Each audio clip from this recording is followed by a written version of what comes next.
Boa noite, pessoal. Tivemos alguns probleminhas aqui, demorando um pouquinho até conseguir fazer essa câmera funcionar. Esperar uns minutinhos para todo mundo conectar e aí a gente manda bala aqui na leitura. A proximidade do concurso está deixando o pessoal em surto, gente. Quantidade de e-mails que eu recebi essa semana foi impressionante. Mas está tudo sob controle, estamos aqui para ajudar todo mundo e vamos...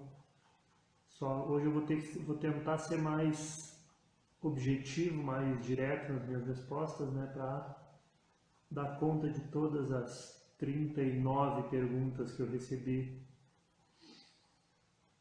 nos últimos dias, tá? Vou aguardar uns minutinhos só, para deixar mais gente chegando.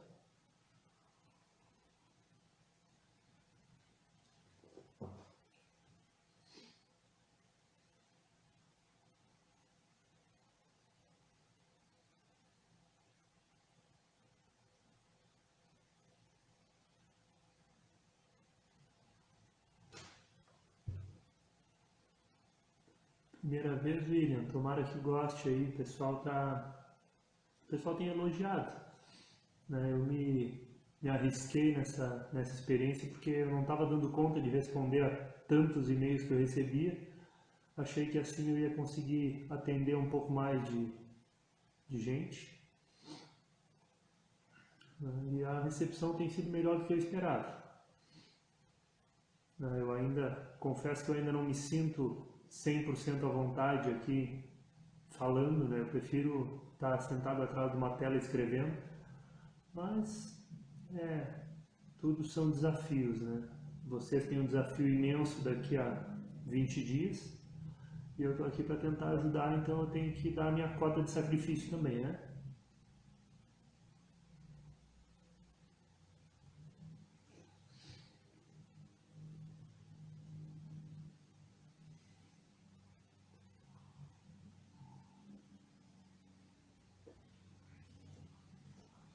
Cascavel, Paraná, e eu aqui, Santa Vitória do Palmar, Rio Grande do Sul.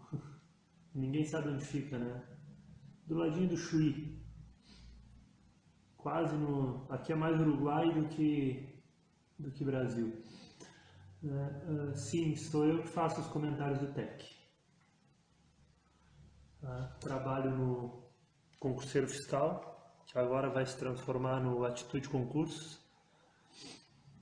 E comento questões no TEC. Foi no TEC, na verdade, que eu comecei nessa vida de professor, né, e depois de um tempinho só comentando questões lá, me apareceu a oportunidade de concurseiro fiscal.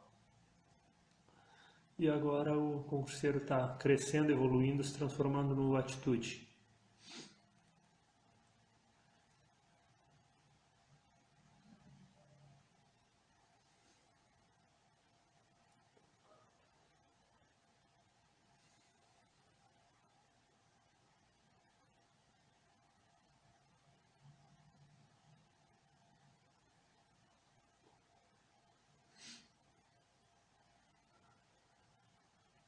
Então tá bueno. Já dei uns minutinhos para o pessoal chegar. Quem não chegou, acompanha depois no YouTube, no Facebook, no meu blog. Eu jogo isso aqui em tudo que é lugar. Tá. Pessoal, eu vou explicar rapidinho assim para quem tá vendo a primeira vez como é que tem funcionado, tá? Eu peço para os alunos me mandarem e-mail durante a semana, tá? Por uma questão de organização, eu peço para deixarem claro no título do e-mail que é dúvida para o Periscope, para ser respondido aqui, tá? Então, durante a semana eu recebo os e-mails, na segunda-feira eu respondo. Se dá tempo depois, no final do vídeo, eu abro também para tirar umas duvidazinhas na hora. Tá? Hoje eu acho que não vai dar, porque a quantidade de questões que eu tenho para responder é obscena. Tá? Mas, dependendo da minha resistência, da minha disposição até o final aí, da paciência de vocês, a gente consegue dar uns minutinhos também. tá? Então eu vou começar respondendo as dúvidas que eu recebi. Tá? Se alguém quiser acompanhar, tá lá na minha página no Facebook, tá? Eu publiquei agora 3 horinhas atrás todas as 39 questões que eu iria responder. Então eu recomendo que acessem lá, é facebook.com/prof.cassius, tá? Quem quiser acessar para acompanhar o passo a passo ali, pode ser que saia ganhando com isso. Tá bom, tomar o último golinho do café aqui e vamos embora.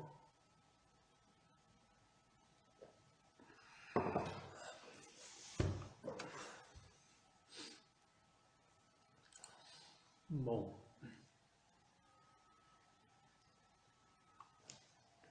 Tá baixinho, Manuca? Mais alguém tá achando baixo aí ou o pessoal tá ouvindo bem? Eu posso falar mais alto aqui.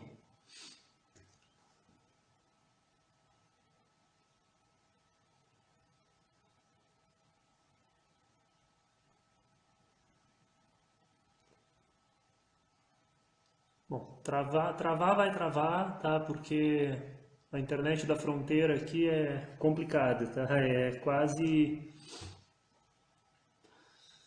né, é ofensivo o serviço que a gente tem aqui, tá? Bom, vou falar um pouquinho mais alto então. Quem achava que já estava bom, baixa um pouquinho o volume aí. Boa sorte, tá? Bom, vamos começar que o tempo é curto e a matéria é longa, né? Antes de tudo, eu queria fazer uma correção de uma informação equivocada que eu dei semana passada. Tá? Me atrapalhei respondendo uma perguntinha sobre o segurado especial que contrata empregados, né? E eu tinha dito que a dúvida era sobre a questão do prazo do segurado especial, né? Que eu entendo e estou acompanhado pelo menos pelo Ivan Kertzmann, eu sei que sim, que existem 2 prazos diferentes na legislação para o segurado especial. Se ele contrata empregados, ele tem que recolher as suas contribuições até o dia 7 do mês seguinte. Se ele não contrata, é até o dia 20. Né? E aí eu acabei me confundindo e falei que o segurado especial tinha que recolher até o dia 7 o fundo de garantia dos empregados, a sua contribuição sobre a receita bruta e a cota patronal. Barbeiragem minha, peço desculpas, espero que vocês consigam apagar isso da memória, tá? A contribuição patronal, assim como acontece para o empregador rural, pessoa física, que é contribuinte individual, o segurado especial não recolhe cota patronal, tá? A sua contribuição sobre a receita bruta, quando ele contrata empregados, funciona como um substituto da cota patronal, tá? É por isso que o segurado especial, mesmo quando decide contribuir né, com a contribuição mensal de 20%, ele não é dispensado dessa contribuição de 2,1%, tá? Então, confirmando, o segurado especial, se ele não contrata empregados, ele tem que pagar suas contribuições de 2,1% sobre a receita bruta até o dia 20. Se ele contrata empregados, ele tem que pagar até o dia 7 a contribuição sobre a receita bruta, a cota patronal, a contribuição sobre a receita bruta, o fundo de garantia, recolher as contribuições dos empregados a seu serviço também e pagar os seus 2,1% que substitui a cota patronal até o dia 7. Certo? Fechou? Agora vamos começar a primeira pergunta de um total de 39. Sentem aí, peguem um café e vão embora. Tá? Primeira pergunta. O produtor rural pessoa física, além dos 2,1%, precisa recolher mais 20% sobre o seu salário de contribuição? Sim, tá? Produtor rural pessoa física é aquele trabalhador rural contribuinte individual, tá? Que contrata empregados ou que tem uma área ou que trabalha em área rural superior a 4 módulos fiscais. Esse não é segurado especial, ele é contribuinte individual, tá? Então, ele tem que recolher 20% sobre o seu salário de contribuição. Os 2,1%, aí tem uma pequena diferença em relação ao segurado especial, tá? O segurado especial, ele tem a obrigação de sempre contribuir com 2,1% e quando ele quer, ele pode contribuir mensalmente com 20%. O produtor rural, pessoa física, é contribuinte individual, então ele recolhe só os 20%. Quando ele tem empregados, aí ele recolhe os 2,1 que servem para substituir a cota patronal e o JURAT. Tá? E continuando a mesma pergunta, o salário de contribuição desse produtor rural pessoa física seria a receita bruta da comercialização? Não. Tá? O salário de contribuição do contribuinte individual, está lá na lei, é o valor de sua remuneração. Tá? A remuneração do produtor rural pessoa física, logicamente, não é a receita bruta da comercialização. Ele tem que descontar uma série de custos, né? Na prática, acaba sendo o valor que ele declarar. Tá? Se ele ganhar 3 mil e declarar que ganhou 2, ele vai pagar sobre 2, tá? Mas o que nos interessa é o que diz a lei. A receita o salário de contribuição do contribuinte individual é o valor de sua remuneração. Tá? O valor da remuneração oferida por ele pelo exercício de sua atividade. Certo? Vamos prosseguindo. Questão 2. O produtor rural pessoa jurídica contribui com 2,6%, aí incluída sua cota patronal. Produtor rural pessoa jurídica é a agroindústria, né? É uma empresa que exerce, que é uma empresa de atividade agropecuária, tá? E diferente do produtor rural pessoa física, ela contribui com 2, peraí.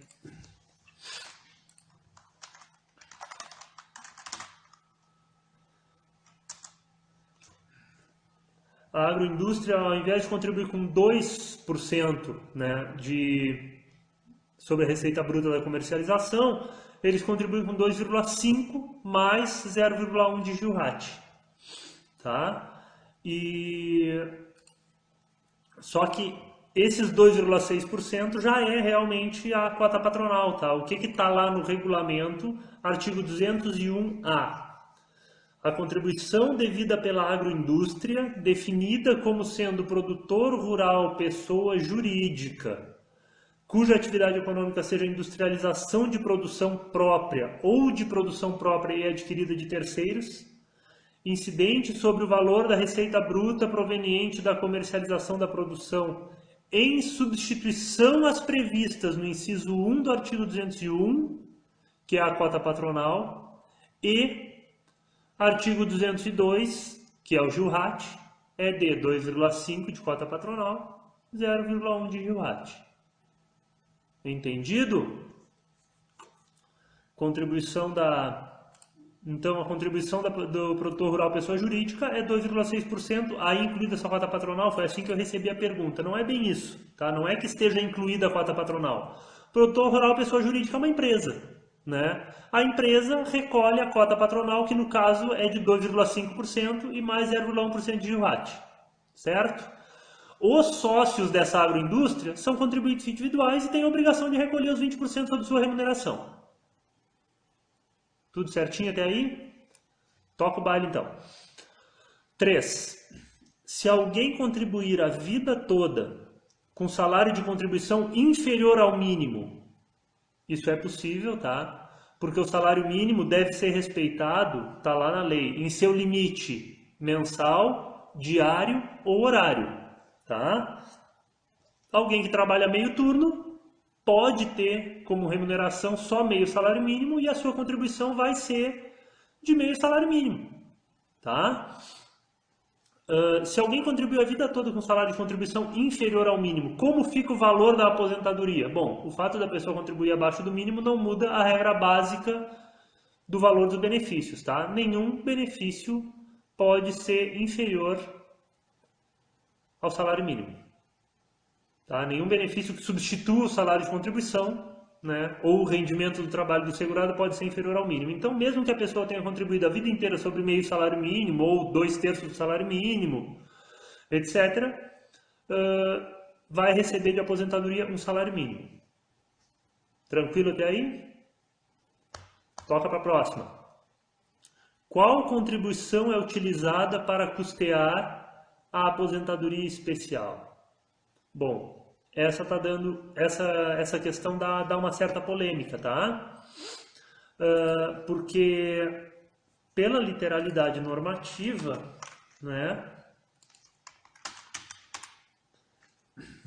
Está lá no artigo 22, inciso 2 da Lei 8.212, né, que o GILRAT, aquele velho conhecido nosso, de 1, 2 ou 3%, serve para o financiamento da aposentadoria especial e dos benefícios concedidos em razão do grau de incidência de incapacidade laborativa, e benefícios acidentários, auxílio acidente, auxílio doença por acidente de trabalho, aposentadoria por invalidez por acidente de trabalho, tá?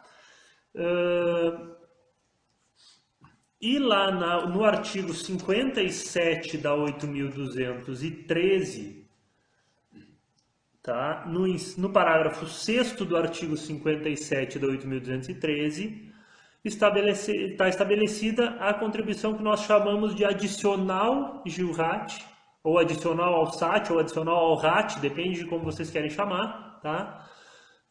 Que diz que a aposentadoria especial será financiada com os recursos provenientes da contribuição de que trata o inciso 2, ou seja, o GILRAT, cujas alíquotas serão acrescidas de 12, 9 ou 6 pontos, tá? Que é o adicional. Então, qual é o entendimento? Eu não consigo encontrar outra interpretação. O GILRAT e o adicional GILRAT financiam a aposentadoria especial, tá? E os benefícios acidentários? Os benefícios acidentários são financiados só pelo GILRAT. O adicional GILRAT serve exclusivamente para a aposentadoria especial. Qual é a polêmica, então? A polêmica está no seguinte: o CESP já teve uma questão, infelizmente procurei para tentar postar lá no Face para debater aqui, mas não consegui encontrar hoje, tá? O CESP já teve uma questão em que eles consideraram que a aposentadoria especial é financiada exclusivamente pelo adicional GILRAT, não pela contribuiçãozinha lá do GILRAT 1, 2 ou 3%, tá? Mas esse parágrafo 6º do artigo 57 da 8.213 não deixa a menor dúvida. As duas contribuições, o GILRAT e o adicional, financiam a aposentadoria especial, certo? Vamos para a próxima, número 5 de um total de 39. Se um segurado atingiu a idade para se aposentar e não cumpriu a carência, ele pode contribuir o restante como facultativo? Não tem problema nenhum, tá? Se o segurado, a menos que ele exerça atividade a menos que ele exerça qualquer atividade de filiação obrigatória, né? Se ele for empregado, se ele for contribuinte individual, se ele for segurado especial, né? Que obrigue ele a contribuir, né? A se filiar, a permanecer filiado nessa condição. Se ele não for um segurado obrigatório, ele pode perfeitamente contribuir como facultativo o número de meses que falta para cumprir a carência e então poder se aposentar, tá? Outra questãozinha bem interessante: se uma segurada que não sabe do direito ao salário maternidade o requerer depois do período a que tinha direito, ela cai na regra dos anos de prescrição? Bom, a questão é a seguinte: um benefício, em princípio, pode ser requerido a qualquer tempo, tá? Se a pessoa cumpriu os requisitos para se aposentar, se o segurado cumpriu os requisitos para se aposentar e optou por não requerer esse benefício e parou de contribuir, se ele quiser requerer sua aposentadoria 15 anos depois, não tem problema, tá? Ele adquiriu o direito e o direito está assegurado. A única coisa que ele perde são as prestações anteriores a 5 anos do requerimento, tá? Ou no caso do aposentado que venha a requerer o seu benefício 10 anos ou 15 anos, depois ele vai receber o benefício a partir do requerimento, tá? No caso do auxílio do salário maternidade, existe um pequeno problema. Ele é um benefício que tem um prazo definido de duração, não é só o prazo definido, ele tem uma época definida para ser concedido, tá? O salário maternidade é concedido com início entre 28 dias antes do parto e a data da ocorrência deste, e duração de 120 dias, tá? A segurada pode requerer o salário maternidade a qualquer tempo? Quase isso, tá? É necessário que ela comprove que se afastou de suas atividades profissionais naquele período de 120 dias ali ao redor do parto, e ela tem que requerer esse benefício até 5 anos depois da ocorrência do parto. Por quê? Por que ela não pode requerer a qualquer tempo? Porque existe uma coisinha chamada prescrição, que atinge parcelas anteriores a 5 anos do requerimento. Tá? Ou se for para via judicial, 5 anos antes do ajuizamento da ação. Tá? Se aconteceu um parto lá em 2010, né? E essa gestante se afastou do trabalho, mas não sabia que tinha direito ao auxílio, ao salário maternidade, e foi requerer o salário maternidade só agora em 2016, né? Por mais que se reconheça o direito, ela não vai poder receber nenhuma parcela porque todas as parcelas prescreveram. Tá? Esse é o ponto. Ficou claro isso? Tem uma definição, isso está previsto expressamente na instrução normativa, que para a gente não acredito que vai cair no concurso de disposições da IN 77, tá? Opa, Rita, o que tem a ver a idade da criança? Não entendi. Tá? A idade da criança existia antigamente uma regra, até 2013 existia uma regra que o prazo de duração do salário maternidade tinha relação com a idade da criança adotada. Tá? Isso também caiu em 2013, o salário maternidade passou a ser de 120 dias para todos, tá?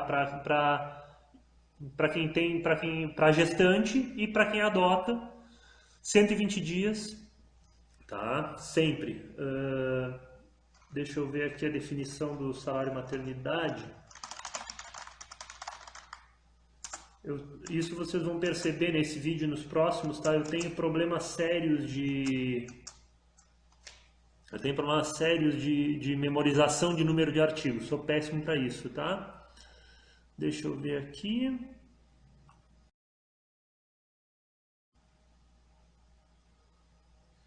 Artigo 354 da IN 77 diz assim: o salário maternidade poderá ser requerido no prazo de 5 anos a contar da data do fato gerador, observado o disposto no artigo 568, tá? Então, assim, aconteceu o parto, conta-se 5 anos para a gestante poder requerer, mas é necessário, volto a dizer, comprovar que ela se afastou do trabalho nesse período, porque a função do salário maternidade é essa, é substituir a renda da mãe que se afastou do trabalho para poder se dedicar ao cuidado da criança, tá bom? Exatamente, passou 5 anos, já é. Tá? Manda bala aqui, vamos em frente. A renda do menor aprendiz, seja ele deficiente ou não. Limite da idade da criança é 12 anos, Rogério, tá? Porque, de acordo com o ECA, criança é aquele do nascimento até os 12 anos incompletos, tá? 11 anos, 12 meses, 11 meses e 29 dias. A partir de 12 anos não é mais criança, tá?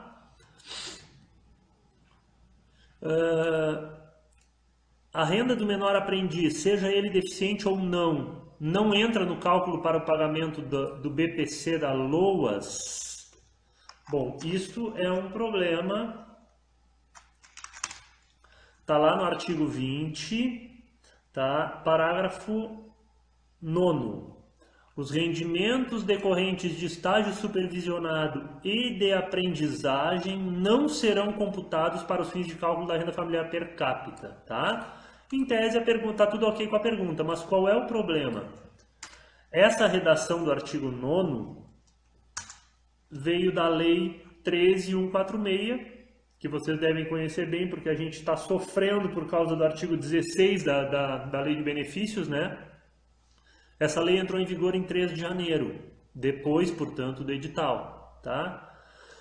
Qual era a redação até o edital? A remuneração da pessoa com deficiência na condição de aprendiz não será considerada para fins de cálculo a que se refere o parágrafo 3º, ou seja, para o cálculo da renda per capita, na data do edital valia o quê? Que a remuneração da pessoa com deficiência na condição de aprendiz não seria considerada, tá? A partir desse ano, qualquer contrato de aprendizagem é desconsiderado no cálculo da renda per capita, mas o que nos interessa é o que vigorava na data do edital, a remuneração da pessoa com deficiência na condição de aprendiz não será considerada para fins do cálculo a que se refere o parágrafo 3º desse artigo, tá? Desculpa, não vi quem falou aí que pode acumular por 2 anos, são coisas diferentes, tá? O que pode acumular por 2 anos é o beneficiário de LOAS pode receber também remuneração de aprendizagem por até 2 anos, tá? Mas o que eu estou falando aqui é de cálculo de renda per capita. Pega uma pessoa com deficiência que está numa família lá e tem um idoso nessa família, por exemplo, ou tem uma outra pessoa com deficiência no mesmo grupo familiar. Esse deficiente que está recebendo, que está como aprendiz, a renda dele não vai ser computada, tá bom? Então, respondendo a pergunta, a renda do menor aprendiz, seja ele deficiente ou não, não entra no cálculo para o pagamento até a data do edital, que é o que nos interessa.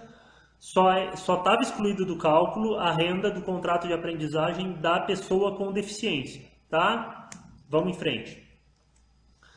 Questão 8. Caso a segurada faleça no parto, seu cônjuge que irá receber o salário maternidade. Caso ele receba 20 mil de salário, o valor que ultrapasse o teto é pago por quem? Bom, o salário maternidade, essa pergunta está tratando daquele caso do artigo 71B da 8.213, tá? Que diz que no caso de falecimento da segurada ou segurado que fizer jus ao recebimento do salário maternidade, o benefício será pago por todo o período ou pelo tempo restante ao cônjuge ou companheiro sobrevivente que tenha a qualidade de segurado, e diz ali no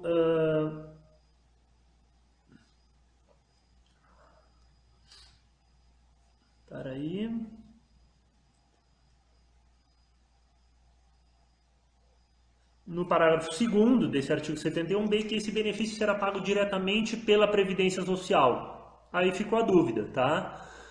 Se o cônjuge sobrevivente era empregado e ganhava 20 mil por mês, a Previdência vai pagar acima do teto ou vai limitar o teto e a empresa de repente paga o restante? Não. Esse benefício é pago pela Previdência Social, tá? Então o cônjuge sobrevivente, um empregado que ganha 20 mil, vai passar até o prazo final do salário maternidade, recebendo os seus 20 mil reais por mês diretamente da Previdência, tá? E vamos em frente. Agora uma perguntinha que deve atormentar todo mundo aí, que infelizmente resposta 100% definitiva ninguém tem, né? Alterações legislativas pós-edital. Lilice, tem que ter carência? Eu entendo que tem, tá? O INSS também entende que tem. Na Instrução Normativa 77 eles dizem isso expressamente, que tem que ter qualidade de segurado e carência. Eu entendo que tem que ter porque diz ali no finalzinho do 71B que devem ser observadas as normas aplicáveis ao salário maternidade. Entre as normas aplicáveis está, obviamente, a exigência da carência, tá?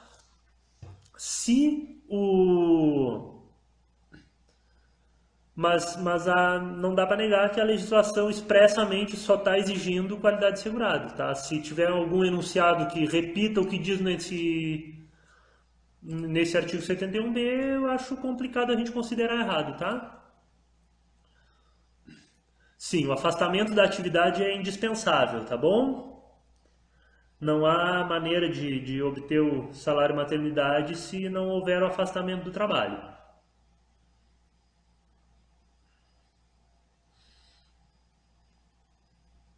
Isso está no 71C da 8.213. A percepção do salário maternidade, inclusive o previsto no 71B, que é esse caso do falecimento, está condicionada ao afastamento do segurado do trabalho ou da atividade desempenhada sob pena de suspensão do benefício. Tá bom? Vamos em frente. Alterações legislativas pós-edital serão cobradas ou não?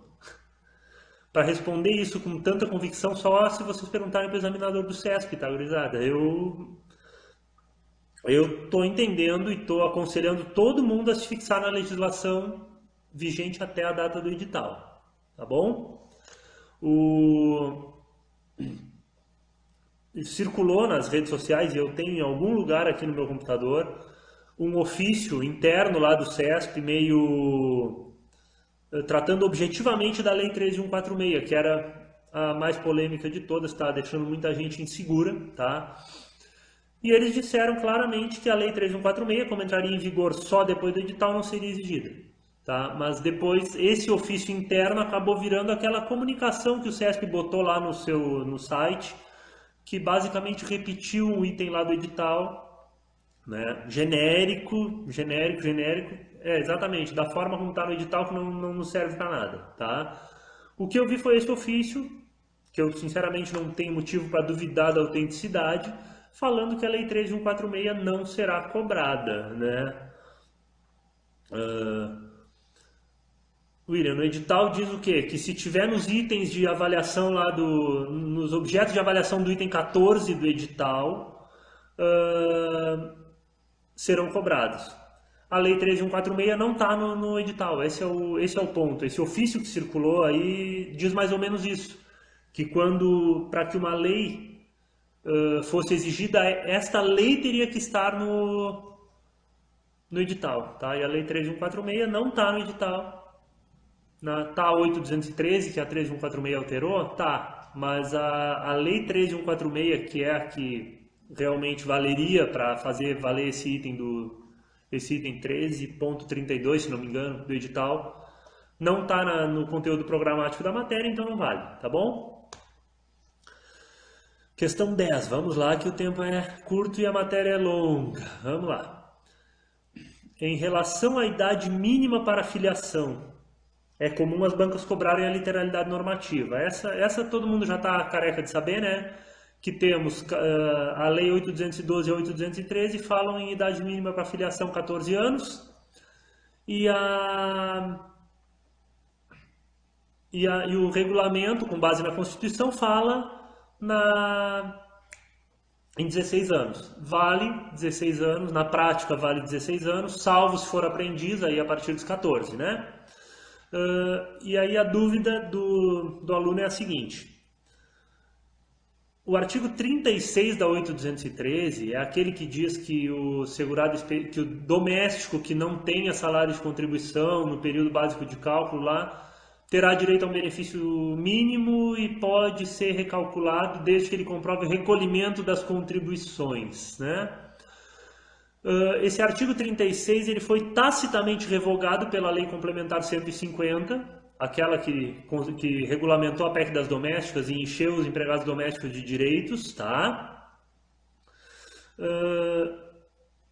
Mas ele foi tacitamente revogado porque o doméstico entrou na regra do artigo 35 e o artigo 36 não foi revogado. Foi uma das maiores barberagens que eu vi os nossos legisladores fazerem nos últimos tempos, tá? O artigo, se vocês lerem a ementa lá da Lei Complementar 150, que é aquele textinho curtinho lá em cima que basicamente resume o que vai ser tratado na lei, na ementa diz: revoga o artigo 36 da Lei 8.213. Depois vocês correm lá para o finalzinho da Lei 150 e vocês vão ver lá o artigo que trata das revogações e o legislador esqueceu de botar o artigo 36 lá. Então nós temos uma aberração que são dois artigos contraditórios, um abaixo do outro na lei, tá? O artigo 35 é o que está valendo para o doméstico, o artigo 36, tacitamente revogado, aquela disposição não se aplica, não existe, tá? Se o CESP exigir essa redação do artigo 36 e considerar correta, vai ser loucura, vou recorrer até o STF atrás desses malucos, tá? Mas eu afirmar categoricamente, não, o CESP não vai pedir isso, gente, os caras pedem a idade de 14 anos, que já desde 98 não se aplica mais e eles continuam exigindo em questões, tá? Então eu não vou dizer categoricamente não vai ser exigido, mas eu espero sinceramente que não, tá? É absurdo os caras cobrarem, é absurdo o pessoal do CESP cobrar uma redação que não vigora mais, tá? Mas existem as duas, o legislador fez uma barbeiragem monstruosa e dá para o examinador sádico do CESP uma chance de complicar a nossa vida, tá? O que eu acredito aí sim que possa cair? Que o CESP coloque a regra do artigo 36, dizendo que do doméstico se exige o recolhimento, mas considere errado porque o que se exige do doméstico hoje é basicamente a comprovação do valor dos salários, que é o que valia antes só para o empregado e para o avulso e agora vale também para o doméstico. Ficou claro? Vamos em frente.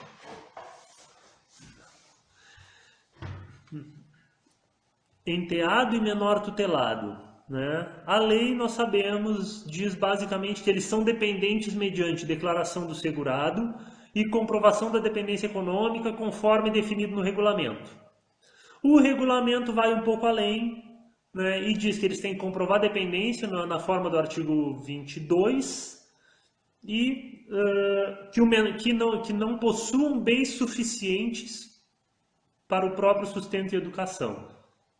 A dúvida é, esse requisito complementar aí, a falta de bens suficientes para sustento e educação, pode ser cobrado? Claro que pode, tá? Está no regulamento, o regulamento está no edital, o que tiver nessa redação aí pode ser exigido, tá bom? Só um esclarecimento que eu considero importante e que na prática é o que efetivamente acontece, e a Instrução Normativa 77 é bem clara nesse ponto, tá? Esses bens suficientes para o próprio sustento e educação são uma exigência dirigida especificamente ao menor tutelado, tá? Ao enteado não há essa necessidade, tá? Por que o menor tutelado tem essa exigência? Porque tutela é uma regra lá do direito civil, né? Sim, declaração escrita do segurado, tá? Isso tá exigido lá, tanto na lei quanto no decreto, né? A tutela é assim, é um menor que por alguma razão ou é órfão de pai e mãe, ou os pais perderam o pátrio poder, né? E ele então está sendo cuidado por outra pessoa, né? Mas muitas vezes nesse termo de tutela se estabelece lá que ele só tem que guardar o cuidado menor e administrar os seus bens. Às vezes o menor já tem recursos suficientes para seu sustento durante toda a vida, né? Não há por que considerá-lo dependente do tutor, tá? Com o enteado é diferente. O enteado vem de uma relação conjugal, tem a mesma equivalência do filho, desde comprovada. Exatamente. Para o enteado tem sim que comprovar a dependência econômica e tem que ter declaração do segurado. O que não precisa para o enteado é ele provar que não tem bens suficientes para o próprio sustento e educação. Tá? Essa prova dos bens suficientes para o sustento e educação